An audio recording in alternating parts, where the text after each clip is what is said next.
কি ব্যাপার বলো তো, এত মনোযোগ দিয়ে কি দেখছো তুমি? কি হয়েছে ব্যাপারটা হচ্ছে, বিয়ের আগে কিন্তু মানে আমাদের সাথে একটা ছোট্ট দুর্ঘটনা ঘটেছিল, যেটা তোমাদের সাথে অ্যালবাম দেখে শেয়ার মনে করা পড়ছে। হয়নি। হ্যাঁ, এই দেখো মায়ের এই ফটোটা দেখলে তোমরা বুঝতে পারবা। এই যেখানে মা তোমাকে আশীর্বাদ করছিল, কিন্তু মায়ের এই দেখো পায়ে ব্যান্ডেজ, তার জন্য কিন্তু মা বসে বসে আশীর্বাদ করেছে।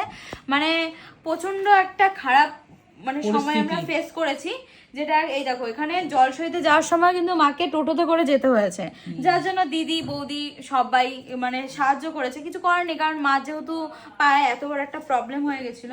আর এই দেখো মানে আমি যখন বাড়িতে এসেছি, আমাকে যখন আশীর্বাদ করা হয়েছে, এই দেখো বরণ যখন করছে তখনও দেখো পায়ে ব্যান্ডেজ, তখনও কিন্তু মা বসে বসেই মানে আমাকে আশীর্বাদ করতে হয়েছিল, যেহেতু দাঁড়াতেই পারছিল না, মানে এতটাই সমস্যা।